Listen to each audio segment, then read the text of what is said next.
Hi, welcome to Let Them Talk. I'm Paul DiRienzo. We got a great show in store for you tonight. Our guest, Danette Chavis from the National Action Against Police Brutality.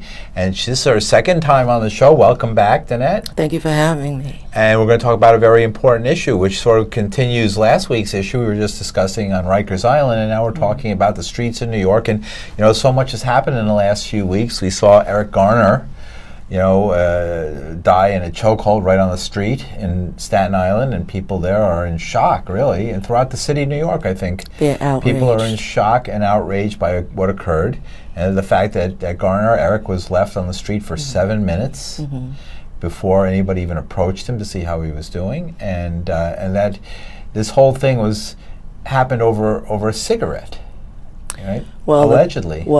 Exactly. Police accused him of selling loosies. People on the scene said that he had just broken up a fight, and the police began harassing him. He said out of his own mouth that he was repeatedly harassed by police and had decided that that day it was going to stop.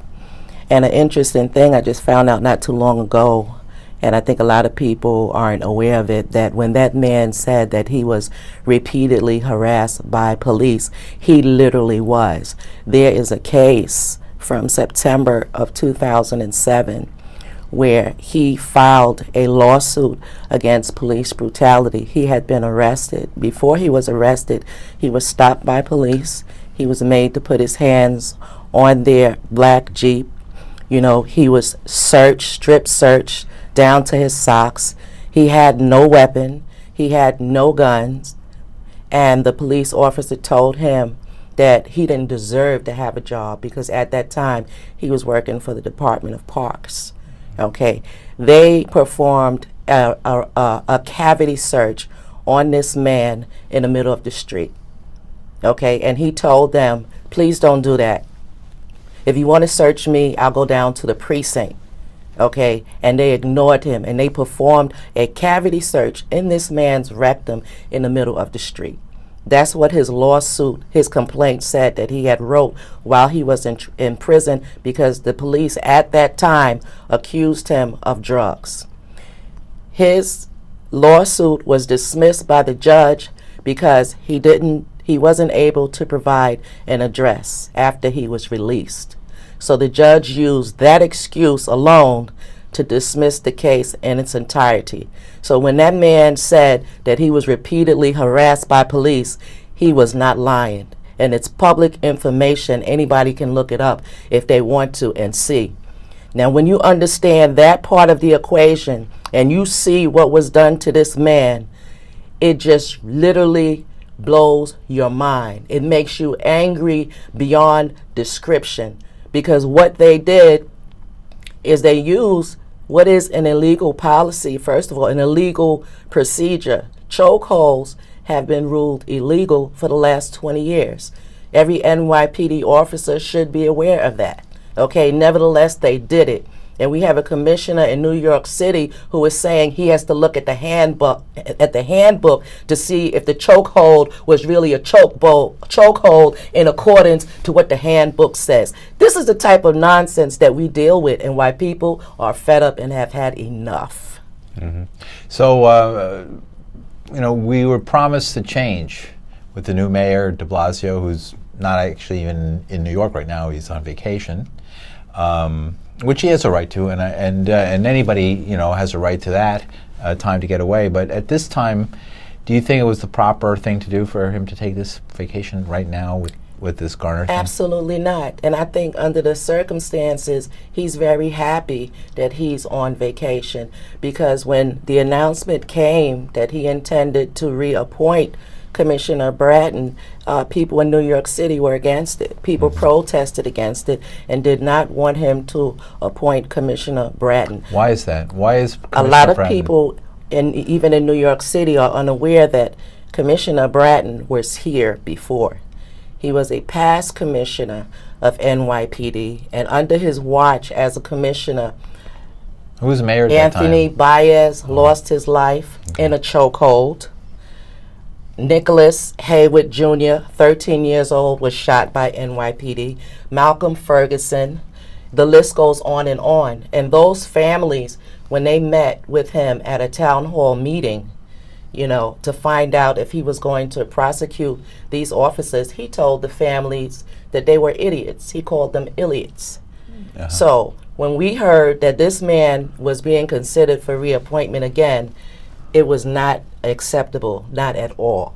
Right. So he's an advocate of this broken windows approach, where somehow you prevent large-scale crime by having this over-the-top, strict enforcement of minor offenses such as selling loosies or open beer or smoking a joint or something like that. It's harassment. Right. The broken windows policy is attempting to take the place of stop and frisk. That's all it is. They put a new name on it, but the game ain't changed. Okay? They're using the broken windows policy in order to stop whoever they want, whenever they want, for little minor things. Sleeping on the subway. We have videos of a man, the police walk into the subway, demand his ID, tell him get off the train in order to show his ID, and he's like, why? Because you're sleeping. I'm coming from work. I'm tired. And they would not leave this man alone. Nobody ever stopped me from snoozing on the subway home from work after a busy day. Correct. Nobody ever said a word. I never expected such a thing to happen. These things happen in communities of color. Obviously. I think at this point everybody knows that. It's not a secret anymore that the police is focused on poor minorities, people of color, who get the brunt of it. The brutalizations, the false accusations where people are arrested, and outright murder, whether you're unarmed or not. We've seen police run into people's houses without a warrant, without permission, accuse them of having a gun, shoot them, and there's no gun, but the cop is still on the street. He's not in jail. And I'll ask you more about the Ramarley Graham case. This is Let Them Talk. I'm Paul Durienzo. Our guest, Danette Chavis of the National Action Against Police Brutality. We're live. This is a live program, and our phone number is on the screen, 212-757-1541.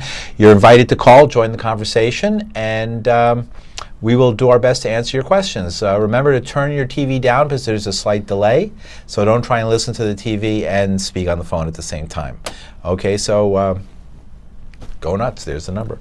Danette, let's talk about the case of Ramarley Graham, because that one struck a particular nerve when it occurred in New York City, in the Bronx. Ramarley Graham was unarmed. He was followed into his home. The police officer entered his home, followed him into his own bathroom, and in events that still remain obscure at best, killed him. That's correct. And what has happened since then? Well, after 5 months of marching, protesting, and vigils, waiting for the conclusion of the investigation, the officer was in fact indicted. He wasn't indicted for murder. He was indicted for manslaughter. He should have been indicted for murder. He violated the law. He violated departmental procedures. He wasn't even trained for the operation that he was on. And in that capacity, he entered into a home, killed a young man without a weapon.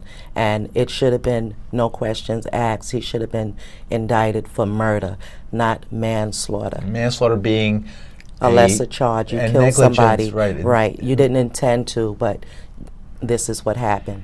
The way he went in after him into the building, was the gun drawn at that point? Those officers had their guns in their hands. You can see on the videotape that when they ran up to the home, to the front door, they couldn't get in because Ramarley had already went inside, and they were banging on the doors, and their weapons were in their hands. Well, so they went around to the side of the house, and someone in the house opened the door. They terrorized everyone in the house and shot that young man in front of his 6-year-old brother and his grandmother, who they took to the precinct afterwards and held her hostage for 7 hours, interrogating her on what she saw and what she heard. Okay, this is the way that the police operate. They want to know who saw what did you hear, so that they can get their story together to tell you how they had a good reason for killing an unarmed black male. These are the games that they play, and people are becoming more and more aware of it, and it's a major reason why I have initiated a demand, National Action Against Police Brutality, that is demanding that the United States Department of Justice take action against this, because there's only but so long where people are going to allow police coming into their communities, assaulting, brutalizing, and killing them right in front of their face. It's a crime and a shame when you witness and you see the videos of police just brutalizing somebody, beating them mercilessly. They're already down on the ground. There's 3 or 4 officers on top of them, and the surrounding people are afraid to intervene because they know they will be shot and killed. So you are literally making a life and death decision for yourself when you see that. Am I going to intercede for this or am I not? If I interrupt, if I try to pull an officer off, if I try to cover him, they're going to kill me as well, or at least attempt to. So people are made to stand there and watch and witness this, and then made to wait until the same entities, the police, investigate themselves and hope and pray that they charge one another. It don't happen. And even when it does, it's for a lesser crime. And even if the case makes it to trial, the officer gets a slap on the wrist. Okay, he doesn't get what's due him. Okay, these are games. These are games. Mm-hmm. Where is this? What's the way out of this? I mean, is this just the way of life? I mean, is there a way out? Today, for example, just a little while ago, I heard that there's a federal monitor being installed in the city of Newark because of the city admitted that they were totally trampling on people's constitutional rights. Well, I tell you what, I'm glad that there's a federal monitor in Newark for the main reason that it validates all the people in Newark who have been complaining about police forever and a day and nobody paid them attention. I'm glad that they are there because it validates what they have been saying all along. Do I have confidence in what they're going to do? Absolutely not. We saw in Albuquerque, those people marched in protest for 13 weeks, demanded the Department of Justice to come to Albuquerque, okay, because of the police killings was totally just off the hook.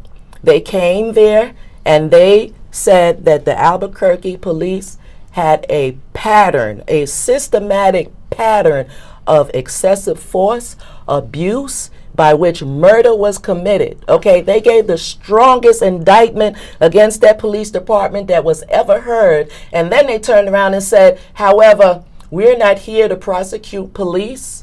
We'll stay here and we'll work with the Albuquerque Police Department until they institute reforms. Those people didn't get out there in the street for 13 weeks marching and protesting for some doggone reforms. They marched and protested because their mother, their father, their sister, their brother was murdered and nobody went to jail. This action that I have demanding nationwide action against police brutality is for police to go to jail. Not just police, their superiors, the district attorney, the state attorney, everybody on up the line who is aware of these things, know these things, and do nothing about it. You can't blame a police officer on his own. Police do what they are allowed to do. Okay, if you're a police officer and you kill an unarmed man and you know that that's your job, you're going to jail, you're going to think twice about abusing, assaulting, and outright murdering people, because now you know there's a penalty you have to suffer. Right now, there is no penalty that a police officer has to suffer. The unions back him, the departments back him, the well-to-do in society back police. They like what police do. In their mind, they just killed another thug. They just killed another criminal. Because there's one side of the story being told in communities of color. And that's the part that's put out there for society. And it's always thug, gangster, hoodlum. There's more in the community than that. But when that is all that's shown to a society, of course, they condone the murders. They condone the millions of people that's locked up in jail. If you're accused of committing a crime, nobody believes that you didn't commit the crime because, number one, you're black. You live in a community. In their mind, of course you did the crime. That's all black people do is commit crimes. You can't repeatedly show men like this in handcuffs, drug busts, 50 arrested, drug bust, 100 arrested. In white society, that's all that black males do is sell drugs, use drugs, buy drugs. Not at this any greater rate than whites do. Well, see, that's the exact same fact rate of the matter that they don't want to acknowledge. And actually less for younger people. The younger Okay. children are higher among the white community. Correct. Well, what we're doing with National Action, we are going place to place, and we're exposing what police are doing to people Is there a website? underneath the cover of law. Is there a website folks Right can go now, to? we have our official page for National Action Against Police Brutality is located on Facebook. There's a page that's devoted strictly to police brutality, where we post videos of police murders across the United States, stories of people, who are fighting, to keep the people informed to what the police is doing, and also to encourage them to sign the petition, because we need those signatures. Where's that petition? There's a link on Facebook to that petition? The link is on change.org. Uh-huh. Now you can Google it by simply typing in National Action Against Police Brutality, and it will come up on Google. Or if you're already on Facebook, you can type in National Action Against Police Brutality, and it will come up in the search bar. And then you can go there and sign the petition. 2 minutes. How many signatures so far? Right now we have about 7,169. And what does the last petition count. ask for? We want well up into the hundreds of thousands. We may have to move out with less than that. But I really originally I wanted a number that was representative of the nation. If you're saying you want nationwide action, it's on a petition. A petition is supposed to be representative of the nation, so you really need a substantial amount of signatures. At the rate that we're going, we will have to probably move out with less signatures than was originally intended. And I'll tell you something. Who's going to get it? It's going to go to the U.S. Attorney General, Eric Holder. But let me tell you something about the petition. A lot of people get stuck on a petition, on the simplicity of it. Oh, it's not going to work. It's just a piece of paper. And that is a fact. It is just a piece of paper. The power is not on the paper that the demands is written on. The power is the people that will back that action. Okay, if you were able to galvanize nationwide support tomorrow, you could go forth without a piece of paper. But having a piece of paper puts it in black and white and shows them these, in fact, are the demands of the people. Okay, you have numerous people. Okay, 50 million demands. Sure. Okay, let's make it concrete and black and white. Okay, and the number one chief thing is police accountability. Okay, if you had police accountability, you wouldn't have police falsely arresting people who's locked up in jail right now. It's not that there's not evidence available to prove that they didn't do it. Nobody wants to look at it. Right. Okay, and if you had police accountability, you wouldn't have outright murders of police the way that you do. That means that police would face the same punishments for the same crimes as a civilian would. They wouldn't cut. They should. They cut them a break. Obviously, throughout the country, we have the Oscar Grant, Fruitvale Station. The officer pulled out his gun and shot him in the back.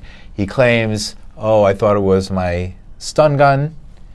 He gets a much reduced sentence. This kind of thing is common. Police ought to be held to a higher standard. Okay, most definitely. They should be treated the way everybody else is when it comes to breaking the law. You get no breaks for that. Because you are the police, you're sanctioned by the state, you're an agent of the state, you have a badge, you have a gun. Your word and your testimony is taken as fact. So you got a lot of things going on. You got a lot of props, a lot of things going with you. Right. And because of that, when it is found out that you misused and you abused your authority, they should stick it to you in the worst way. They have a lot of discretion, an officer, in how they can enforce the law. They can let somebody walk or they can arrest them. They have that power. Not only that, there are people in political places that are trying to give police more power. There's laws that elected officials are trying to create where if a police officer goes to reach for you to say, hey, where you going or whatever, and you just simply do like this, that he can accuse you of resisting arrest, even assault. 4 years automatically in jail. Okay, why would you be trying to give police so much authority and power? Okay, it's not like people are going around shooting police at the rate that police are shooting people.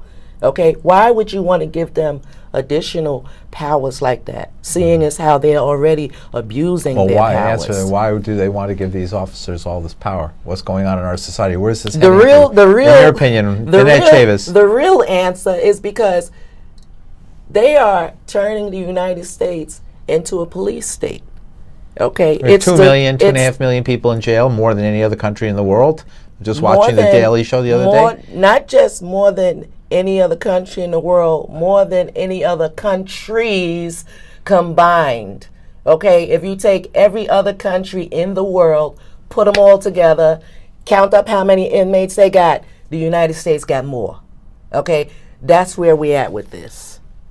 Okay, yet the United States' claim to fame is liberty and justice for all. Look at the contradiction. 50%. Okay, you boast liberty and justice for all, but you have 2.3 million people locked up in prison. That's the type of liberty you're talking about? And justice in the United States today must be begged for. Okay, it has to be marched for. It has to be pleaded for. Okay, so where's the justice for all? Because all ain't getting it. The contradictions are blatantly in our faces, and they need to be challenged.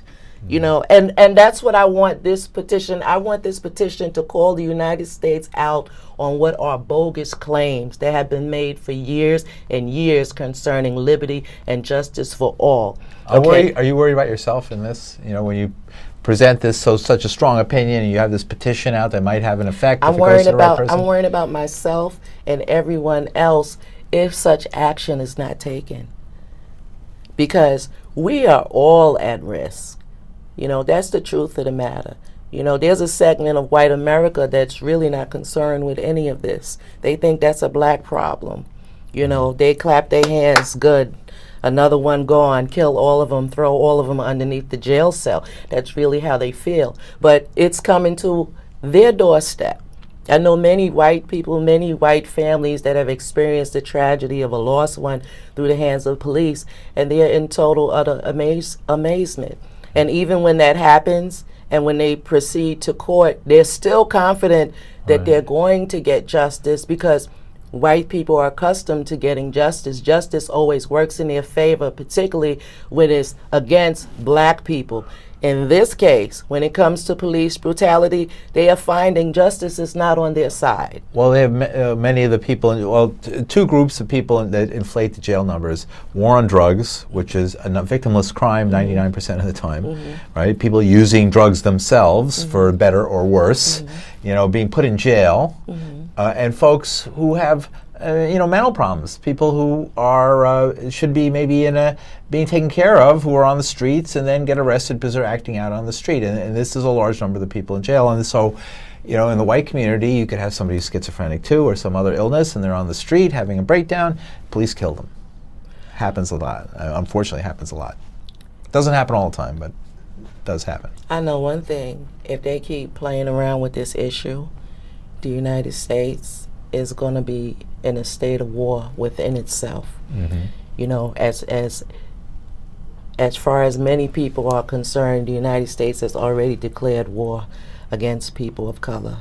You know, long since from with the drugs. Okay. Well, I don't even know. I never could understand the war on drugs. I couldn't. Well, how do you help people by ruining their lives and throwing them in prison and all the things that come with that? The intention is never to help. The intention was to destroy. You have to remember, we were fresh out the civil rights movement. You know, the civil rights movements that blacks in this country fought and marched and protest for equal rights, non-discrimination rights, all those laws that was put on the books. Black people did that. So white America had a problem. Okay, so drugs came into the scene. When the Panthers was out there, they introduced drugs, you know, throughout that whole entire movement, you know, and the ones that didn't get hooked on drugs, they killed, and the ones they didn't kill, they locked them up. In that period, in the 1970s, and it's hysterical to me, you know, how you could talk about drugs, drug busts, black people do drugs, black people sell drugs, but you never want to talk about how the drugs got into the black community in the first place.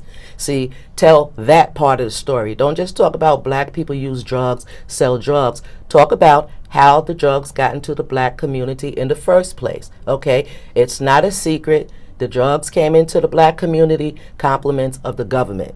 So if you want to point fingers, do like this and point at you, okay? Because this is what they did, okay? Then turned around and said, just say no. I just saw Oliver. See, that's the kind of games that they play. I just saw Oliver throw it out there, book. and say, oh, stop that now, stop that. And they did it. They're the author of it, okay? But people are not as naive as they used to be.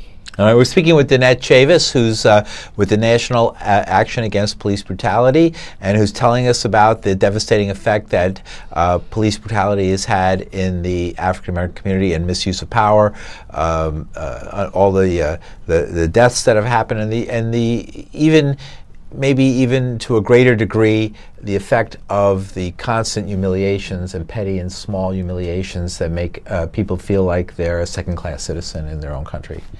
And I'll tell you something. The effect that has, the acid-like effect that has on people's sense of well-being and sense of... I've heard that phrase before, second-class citizen. Truth be told, and there's no such thing.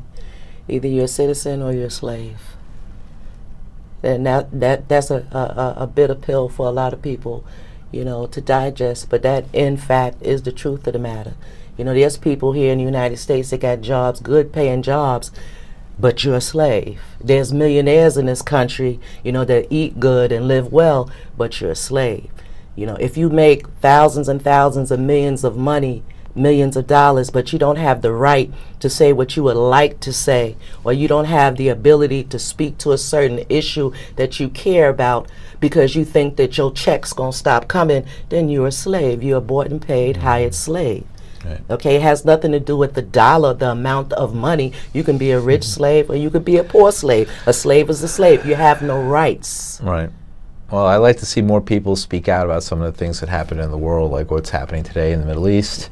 And you can see that some folks have courage, and they do, and then sometimes they have to take a hit because of that. While others do have the courage to stand up and to risk their careers and their lives because they take a controversial position that's out of the against or not with U.S. foreign policy. We're living in a time in America where truth-telling is like a very courageous thing. Right. You risk a whole lot. Oh, we have these wars based on lies. Okay, thank you very much, and we've had a great show. Thank you. Wow.